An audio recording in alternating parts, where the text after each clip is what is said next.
It's brought to you by Peterson Insurance, your Pekin Insurance agent in Clinton. Well, taking a look at some of those rainfall totals before we get to news here on this Thursday, and we've seen a lot of rainfall really over the last several days here, trying to take a look at some of those rainfall totals in central Illinois. We start in Piatt County, just south of Cisco, just over 2 1/10 inches of rainfall in that portion of Piatt County. Also, that's between Cisco and Cerro Gordo in far western Piatt County. 2 inches of rainfall in total in Lincoln the last few days. 2 4/10 inches between Mount Pulaski and Kenny on 54 in southeast Logan County, where Macon, Logan, and Sangamon counties reach 1 7/10 of total rainfall the last few days. The Bloomington Normal area reporting between 1.5 and 1 6/10 of rainfall in McLean County. Taking a look at Champaign County rainfall totals, those range between 1 6/10, 1 7/10, and 1 8/10 in Champaign-Urbana, where Piatt and Champaign County meet, nearly 1 7/10 just south of Mansfield and Mahomet in Champaign County. 1 3/4 in St. Joseph in far eastern Champaign County along the highway, 1 2/3 in the Homer area of eastern Champaign County, and nearly 1.5 in Rantoul the last few days in northern Champaign County. The northwest corner of Christian County, just outside of Edinburgh, 2 1/3 inches of total rainfall the last few days. Peoria, about 1 1/5 of rainfall in Peoria County. Woodford County, a couple of reports, about 1 inch in Metamora, 1 1/4 just off the river, off of Germantown Hills. 2 inches of rainfall in El Paso in Woodford County the last few days. Iroquois County, just taking a look there, reports ranging in the southern part of the county between 1.5 as you get towards Watseka, 1 inch and 8/10, and Clifton, about 2 inches of rainfall. It's getting a little north of our listening area, but still worth noting, about 1 9/10 in Danville in Vermilion County the last few days. So a lot of rain has fallen here in central Illinois, 1 7/10 in Jacksonville, in Morgan County, Cass County, about 1.5 of rainfall as well. So, like I mentioned, a lot of rain has fallen in the area here over the last few days, and as always, CocoRoz.org is where you can find those rainfall totals. Great interactive map. Last few days, we've just kind of gone day by day on the map, but there's also the option for a range of dates, and that's what we've chosen here for today. We started with Monday and coming into today, so a lot of rainfall here in central Illinois. But again, CocoRoz.org, the source for all those rainfall totals, as always, that we provide you here on the morning show. It's worth noting that is a service or a resource through the National Weather Service. You can become a rainfall spotter and submit those rainfall totals through CocoRoz. I believe contact the Weather Service in Lincoln about that, but that is an option if that's something you're interested in. Again, CocoRoz.org is where you can find all that information. We'll get to the news now here on this Thursday.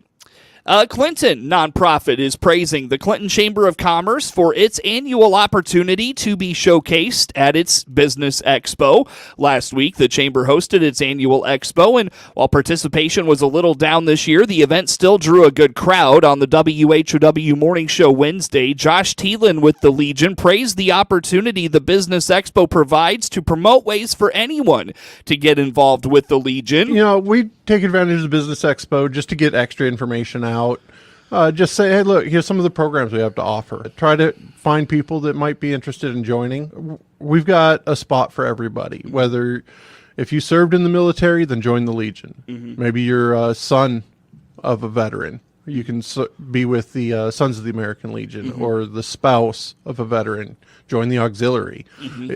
If you're a male spouse of a veteran, the auxiliary is now open to you as well. If you're the daughter of a veteran, you can join the auxiliary, mm-hmm. and be a junior member. My daughter's the only junior member in Clinton, and we have our junior conference coming up April 13th, and she's excited to be able to be a part of that, and she's hoping for a speaking role. So According to Thielen, the Expo offers an opportunity to connect with veterans who may not be aware of what the Legion does and the benefits of being a member. He explains being a member is beneficial even if you cannot give of your time to the organization. I engage with quite a few, and I ask them to join. I push them to join a little bit because we need that membership. It's not, our membership dues are not about us raising money for the post. We only charge what national and department tell us we have to charge. We do not take any money on membership. We want our members to come in, participate if they've got the time. We understand people are busy. It's, $35 a year right now. In July, it's going up to $40 a year, but even being a paid member is an active member. You do not have to participate in meetings. You do not have to come and help out at a funeral if you don't want to. You don't have to be there for every little detail in every event. Just come and do what you can with us. If you can't do anything but be a paid member, great. Those numbers help exponentially when we go to Congress and say, hey, we have a problem at the VA, we want to fix it, and here's how we can fix it. We're 2 million strong right now. If we go to Congress and say there's a problem, they listen to us. If we start falling down under 1 million, they're not really going to listen to us the same anymore. It's pretty important to be a paid member. Even if you don't do anything at all, be a paid member, because that's enough support to be able to allow us to do stuff and make changes. For Thielen, he started going to Legion meetings with his grandfather, but after his passing, stopped going. Having the urge to get involved again, he found the things the Legion does to be very important and learned anyone in any community can make a difference. When I first joined the Legion, I had no clue. I showed up to meetings because my brother and my grandpa asked me to come. Little did I realize that my brother wanted me to come so that he could stop going to the meetings, and I was taking my grandpa. But when my grandpa passed away, I didn't see any reason for me to go. There was no real incentive. Well, a few years went by and I tried it again. And then I started studying more about what the Legion has to offer and how it works. And I found out about Marty Knatzer. Marty is the past national commander. He's from the D-Land post. And I say that because D-Land is only, 400 people? Something like Their that. post only had a little over 100 members at the time. If somebody from a small post like that can be the national commander, it showed to me that the Legion does not care where you come from. It doesn't care who you are. It just cares that you care about the job, which opened up doors for me. And I was like, all right, I want to do more. Then I find out about all I got to do is write a resolution, turn it in. If there's a problem, I can invoke that change. We all talk about wanting to see change. We want this to be better, that to be better. The Legion gave me that opportunity. I have helped write resolutions for Blue Water Navy veterans to get the care that they deserve because they still had to deal with Agent Orange. That it's something that got passed over, even though they didn't actually serve in country, they were still handling Agent Orange. They still need that same treatment that we're given those that were in combat dealing with it. So we helped write that resolution and get it going. It's amazing to see how much one person can really have an effect if you just take the time to do it. For Thielen, the Legion sees the Expo as a chance to reach community members who may only know a little bit about them. He notes it also gives them a chance to connect with other businesses and nonprofits in the community. It helps get our name out there. Even though people know of the American Legion, they don't know what we do. The Expo is a great opportunity for us to reach those people that maybe wouldn't ever think about the Legion outside of that. So I love the Expo. I am excited every year for it. I not only get to talk about the Legion, but I also get to see other businesses and organizations that maybe I would never deal with on a regular basis. It's a great opportunity for all of us, businesses and organizations, to come together and get to know each other, as well as get to know other customers that we would never reach any other way. We definitely rely on the community. Without the community support, we can't do what we need to do. We do partner with other nonprofits. We've partnered with, the Boy Scouts use our building for their meetings, and they're chartered through the AMVETS. So there is a three-way that works very well. For our Honor Guard, it's American Legion, AMVETS, and VFW, all three organizations that are participating. And we're one of the few communities that has all three organizations. We work with Rotary. Rotary has their meetings up at our post, and we serve them lunch.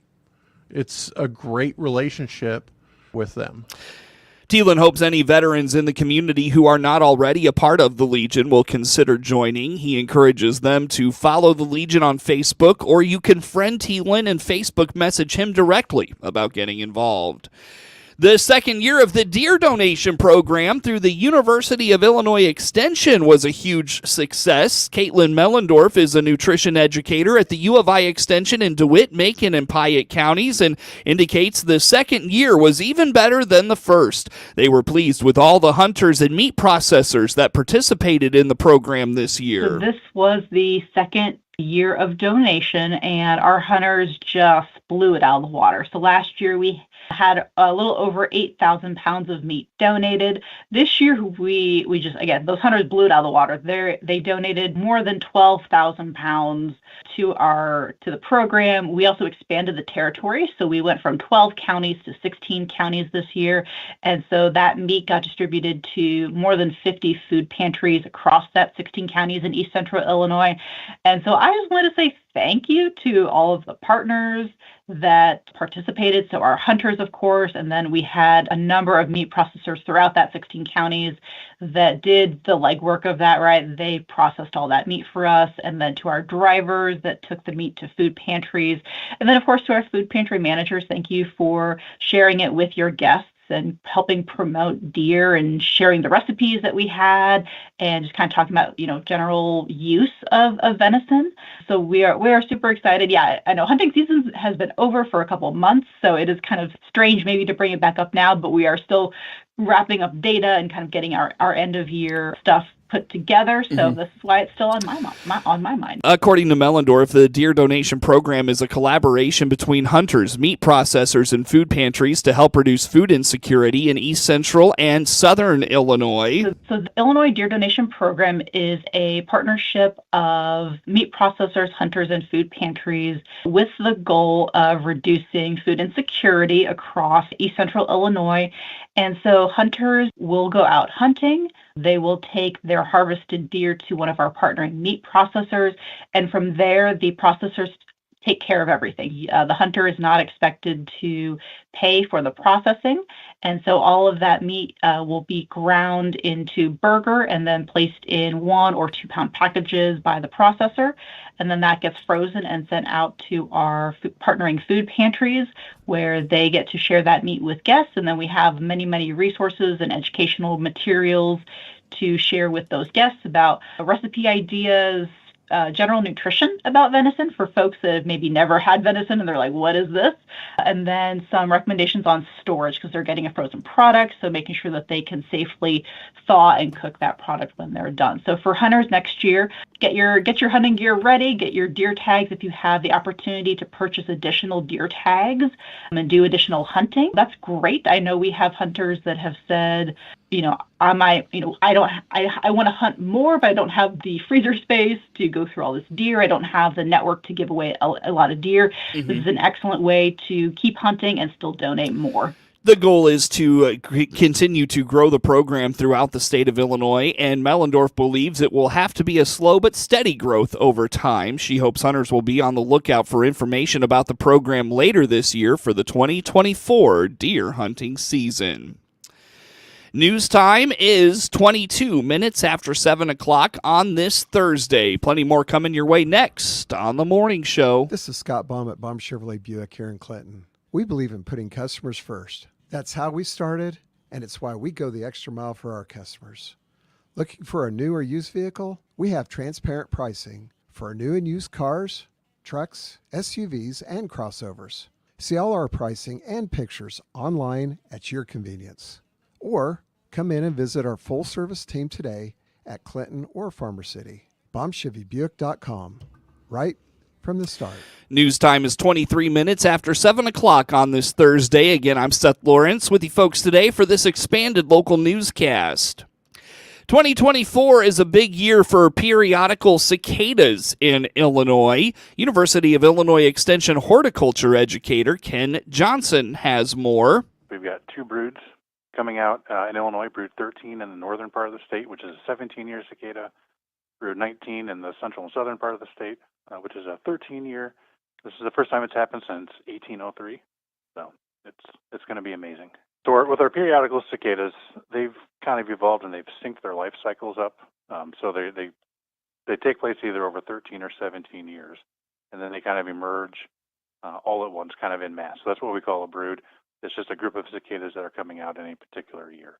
And there's going to be multiple species of periodical cicadas within that. So they're all coming out at once. They kind of overwhelm the system. There's no way the predators can eat all of them, so they're kind of guaranteeing that some of them are going to survive to be able to reproduce, lay eggs, and kind of can continue on that species and that brood. So it's for whatever reason they've synced up their life cycles, and they've made these long life cycles. It makes it hard for predators and stuff to sync up their life cycle. Yeah, so on the noise, depending on where you live, if you've got a lot of cicadas, it's going to be noisy. If you've lived through it in the past, you know that, but it could be 90 decibels or more if you have a lot of cicadas, which is like a motorcycle or a lawnmower or something going. They will lay their eggs in trees. So if you've got large mature trees, it's no concern. You'll have some flagging where the tips of the branches may die, but they've laid their eggs to kind of snap. It's not going to harm mature, healthy trees. The concern is that on smaller trees and shrubs, that they lay their eggs in there, and they're especially like newly planted stuff, where they have a lot of these small branches, like the size of a pencil, maybe a little bit bigger. You get a lot of egg laying in there. You get a lot of branch breakage. You could see some severe damage to trees, or even potentially trees being killed if they're small enough to lay them in the trunk. So we're going to want to protect newly planted trees and stuff like that, so we're not getting a bunch of egg laying in there, so we're not getting severe damage. Best way to do that is cover it with netting. Make sure the holes in the netting aren't any bigger than a quarter or a half inch, so the cicadas can't get in there. And then make sure you're securing it to the trunk of the tree so they can't climb up the tree and get up into the canopy. Johnson says more information is online at extension.illinois.edu/cicadas. An Illinois state representative wants IDOT to share data with local governments. House Bill 5138 provides that upon request by a unit of local government, IDOT shall make available any study or survey completed by the department that concerns traffic or the environmental impact on road construction projects. The bill is sponsored by State Representative Charlie Meyer. This bill simply says that we need to share these studies with municipalities, with businesses, so they don't have to do the same thing, delay their projects, and pay the cost. That ends up costing Illinois residents more money as we're doing this. The legislation is based on complaints from local road districts that they are being required by IDOT to conduct duplicative road surveys and traffic counts in addition to the environmental survey. The bill was approved Tuesday in the Transportation Committee, but is being held on second reading while the representative continues negotiations with IDOT.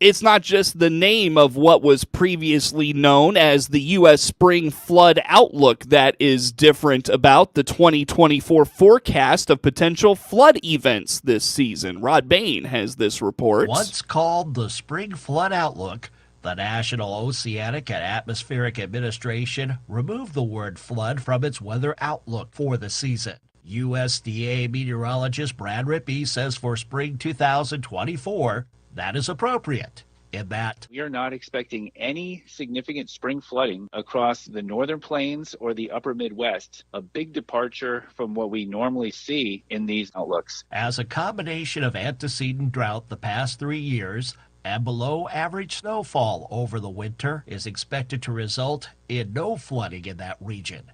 In other parts of the country, there are very few areas expecting any moderate flooding and nowhere in the United States expecting major spring river flooding. Those pockets of potential moderate flooding mostly focused across the Mid-South and then in just a few areas in the Southeast. in fact, The only areas where we even expect some minor flooding possible is roughly from the eastern plains, eastern Kansas, eastern Oklahoma, and eastern Texas, extending eastward through the Mid-South, the Ohio Valley, the Tennessee Valley, and right to the Atlantic coast from southeastern Virginia southward through Georgia. We can exclude Florida's peninsula from this spring flood concern.